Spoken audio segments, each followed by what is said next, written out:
for our poster, we did privacy and security. So, as educators, it is our duty to keep our children safe. This includes both online and in person, especially now because we use technology everywhere, especially in the classrooms. So we need to teach our children how to stay private and secure online in order to best protect them.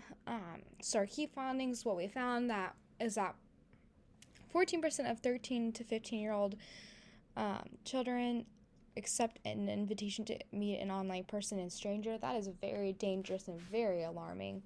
So educating them to have more privacy on their accounts will help this number, as well as 82% of online sex crimes against minors.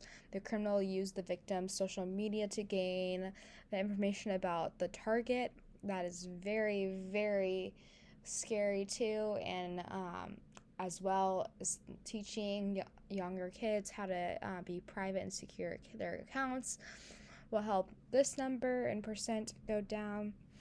And as well, 14% get a sexual solicitation online. So to help this is our first thing is we can monitor. So teaching them not to use online services that are meant for sharing information to store private data. So for example, using Google Docs isn't really a great place to store a list of passwords. Neither is the application Dropbox.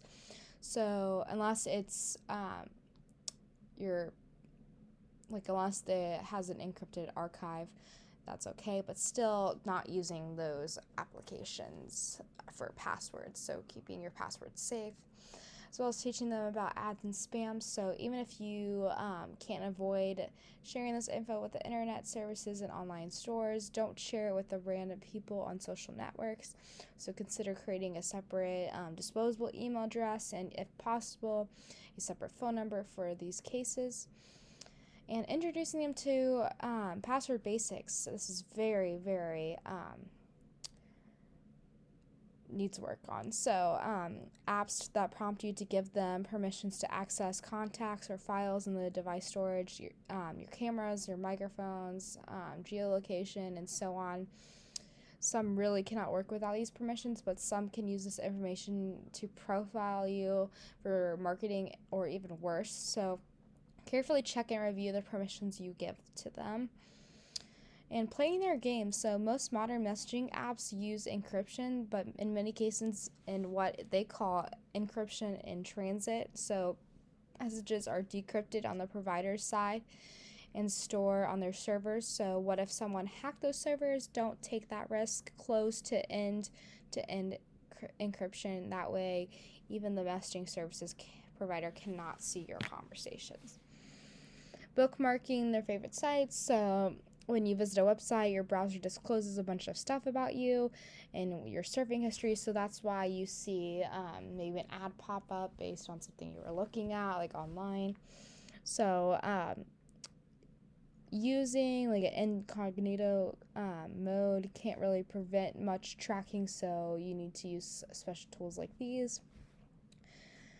Solving the unauthorized photo sharing problem. So social media accounts have a lot of information about you, and you might really be surprised by how much it is visible to anybody by the internet by default. So it's strongly recommended you check your privacy settings to decide what information you want to share with complete strangers versus your friends or even nobody but you, to keep your privacy and security. As well as predator profiles. So using weak passwords to protect your private information is as good as just shouting out your password. So make sure you use long 12 characters or more passwords. Use different passwords for different services or applications. Use a password manager to make sure you have the secure passwords to make them easier. As well as grooming your technology. Our computers and phones store a lot of data, so we'd rather keep that private for sure. So protect them with passwords or biometric authentication. These passwords don't have to be complicated or unique, but they should keep random people out.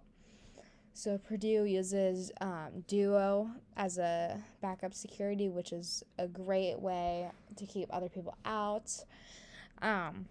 As well as warning signs. Protect your phone with long, secure passwords, but leave notifications on the lock screen, so now anybody can see what's going on in your business. So disabling lock screen notifications or hide sensitive information from the lock screen protects your privacy from others, as well as talk, explain, and don't overreact. So public Wi-Fi networks usually do not encrypt traffic, and that means anyone on the same network can try to snoop on your traffic so they can see what you're doing. So avoid transmitting any sensitive data like logins, passwords, your credit card data, so forth over the public Wi-Fi, because anybody can have access to what you're doing.